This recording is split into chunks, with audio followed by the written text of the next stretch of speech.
say yako na galamsey ayo hawo kurom ha na police ni kwabua me atu ase ama yegyina nya nsupanom anya nnua kwa abretu anya mframapa home na wakoka nsu mu awu obi papa wo hwese ye kwako galamsey na galamsey ni atimi atwe ofuo a yedi dokwa abretu asi forest commission officer so atwitwa ne tententi abrante ne oda konfo anoti so obenyankwa so onyankwa nyame kwa ne ebompa yasre no enye nenko na anu adami ami nua pani rastos asare don kone na busuafo ko so bokoye hwehwemu manso ho babi eka nyame kwa ne ba mu ne kan kobo ne different Galamsey no I was here said in terrorism. It is no more about illegal mining. It is terrorism. Right. I'll just say with differ. What are you ready so say that in terms of your water resources? One way you ready so say that in terms of your forest resources.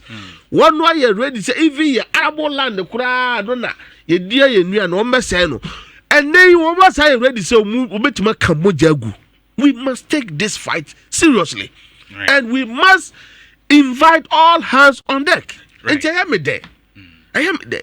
Sir, and then you know can say no. The government through the Ministry of Lands, and all the agencies, it's a joint fight. And all other ministries are omokaho. She say okase wo pam kromfo no ne na de ofa na no wan hwe kwampa obeto bia hyemu a abrabom nkoso kwanye yie. So it is not just about chasing the people from the forest and water bodies.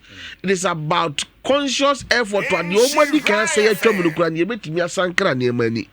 In the land they almost degraded, almost saying, and we are finding sustainable way of reclaiming those land. All right. Almost saying, no, Blue for Water initiative. You fact, you bet me restore to its normalcy. Almost saying, no, 3 for life reforestation initiatives. No, okay. Or Minister Kwampa. You bet me yes, the other way cut one.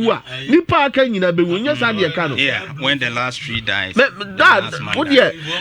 That be omo onyentokwa omo de ne nyentokwa more of intelligent government. Yes. Okay. So enu nyina beboa ene most of 9 no go area forest Galamsey fo a wo mukuta munitions ajaboso no we've been able to secure 7 of them. Yeah. 2 and aka ni nyina mu no kakran. This is a long battle, okay. But bit by bit, with dedication, said the minister not to know what's one of Amakufubwa. What to know was what the whole boy for Yamo, my Ghana. Mijidi se beboa. And on a make years I can't tell me Mendis if we say. Akokwa. It is not always about Obia, what by a bone. Say obi for because the boy nipa need know yes something right. We must support the person. Okay. Alright, you see at Minerals Commission. In fact, so share trajectory.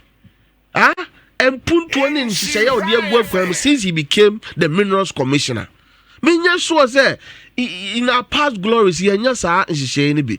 So yeah, you want base in what we are quick to jump. It has all been a say na ya ni yeka ashempeni fo. We do not know more than President Mahama knows. All right. And that's why Owura Akufo Addo na boy you see din. So Owura you see yes something right to support the fight against Galamsey. How can a commissioner and a CEO or regulating the proper way of mining?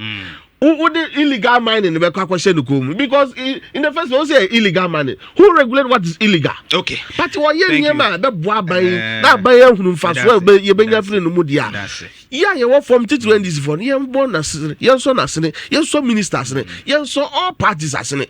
Na Galamsey talk wa we no. Ye nyina ntimi ninkunum. Ye dia ebe boy nyina. Medasi Kabore.